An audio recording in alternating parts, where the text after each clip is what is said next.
Alrighty, y'all. I got a quick story for you today. So, there is a new development in what I can only describe as the Blueface traveling circus, managed by none other than Wack100. It seems like every single stop on their West Coast bar tour comes with its own dose of drama and controversy. The most recent stop was out in Arizona, and Wack100 got into a confrontation on stage, this time with the actual owner of the venue. That is right, the owner of the establishment. We have the content and we are going to get into it. But before we roll that clip, I just want to set the scene with a few establishing clips first. The first one shows Blueface looking visibly annoyed by Wack100's presence. Hey,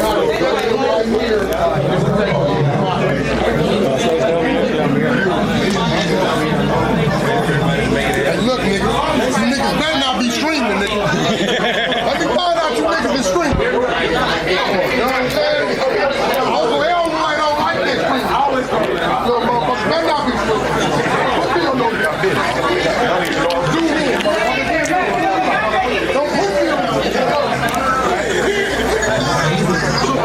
All right, who the ladies with? Now, that eye roll might seem like a small thing or a nothing burger to some of you, but I think it is actually a detail worth paying attention to.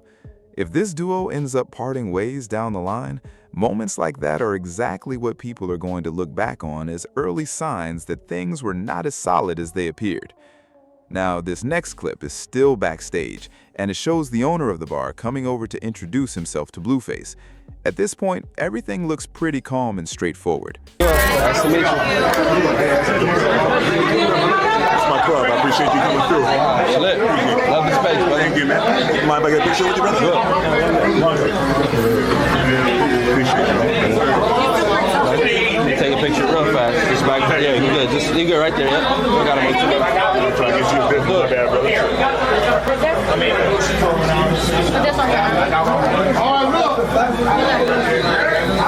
Is it really heavy?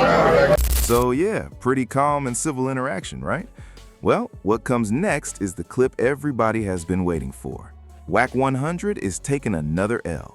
Now, fair warning, I am going to have to do some color commentary for parts of this because it is a live concert setting, the audio quality is rough, and I am not about to risk using songs that might be on streaming platforms. Plus, honestly, the best part of this clip is not even audible anyway, so you are going to need your lip reading skills regardless. So what happens is the bar owner gets on stage and tells Wack, "I own this club." Then he reiterates himself and this time adds a little extra emphasis. "I own this club, bitch." And from there, it sounds like he follows up by making it clear he is not going anywhere. Now, to provide some context, this is still early in the night, and the bar owner was clearly riding the high of having a packed house and got a little too comfortable on the stage, doing way too much.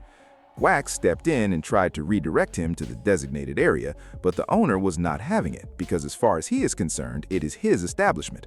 So what we really have here is two bald eagles, or bald egos, colliding on a tiny stage, which leads to what nearly becomes a full-blown fight. To Wack's credit, he did initially approach the situation by simply asking the man to move to the correct spot rather than escalating immediately. But also, to Wack's credit in a different way, why is Blueface performing at a venue like this in the first place? There is nothing inherently wrong with a small venue tour, but this is not a ballroom or an intimate concert hall. This is a bar and restaurant, just like pretty much every other stop on what is turning into one of the most unprofessional tours in recent memory. And to cap the whole thing off, someone in the crowd decided mid-confrontation was the perfect time to throw a full drink directly at Wack, so there's that. Now, these next two clips I just want to use to show how the venue itself is set up, because the layout is really the root of a lot of the problems here. This place has makeshift VIP sections built directly on and alongside the stage, which means that any time someone in those sections needs to leave, they have to walk directly behind the performers. The venue owner's brilliant solution to this logistical disaster was to post security there and essentially make drunk-paying customers hold it until there was a break in the performance. Just an absolutely terrible setup all around. And what makes it even worse, in this next clip coming up, DW Flames is one of the opening acts. Just pay attention to how the crowd is responding to him, or rather how they are not responding at all. It is genuinely painful to watch. Arizona, I'm gonna come to you in the crowd here for the mic is ready. Y'all ready to turn it up one more time? Let me hear Y'all say dead homies. Arizona, make some noise for PWF! You know what time it is? I need y'all to take the phones out, turn the lights on right now. Light it up. Light it up, light it up, light it up. Light it up, light it up. Take the phones out. And yeah, the crowd did not give DW Flames much of anything. Now, this next clip is really just to highlight the ongoing distraction of having fans positioned directly behind the performers, because what you just saw was a pack of roughly 6 to 8 people awkwardly following DW off the stage the moment he put the mic down and started walking. That is not a professional setup by any stretch of the imagination. And if you listen closely in this next part, you can actually hear a venue worker telling everyone to clear out of the makeshift section. You see that? The moment that the worker gave the instruction, this hybrid version of Party Next Door and DJ Academics jumped into action immediately. But there you have it. Wack100 nearly got into a full brawl on stage at a Blueface concert, and a lot of this could have been completely avoided if Wack had not been backstage eating fried chicken instead of being out front actually doing his job as a manager. If he had been present earlier in the night, he would have seen those makeshift sections being set up in real time and could have shut it down before a single artist ever touched the stage. That is way too much liability, and no serious performer wants a group of random strangers standing directly behind them while they are performing. That space behind the artist is for tour personnel only.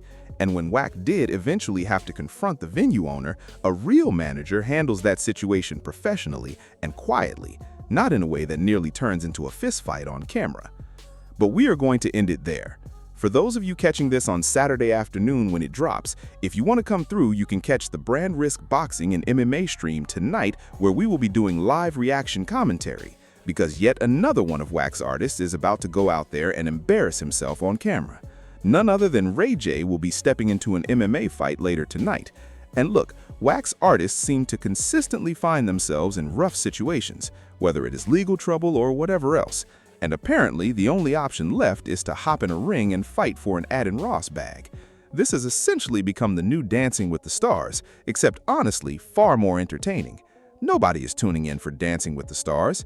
Washed-up celebrities throwing hands? That content hits different. What makes the Ray J situation even wilder is that this man was reportedly on his deathbed just a few months ago, bleeding from the eyes.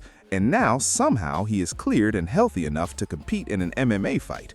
That is absolutely insane. But anyway, come through and watch if you want to. Peace.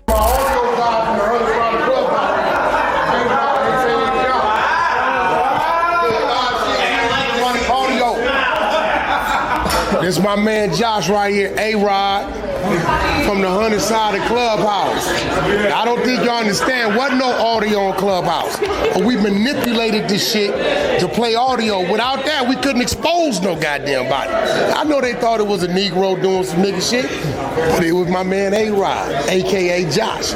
Original Trolls Nation, 100 side of Clubhouse right here. That's it, that's good shit. Hell yeah. We're here.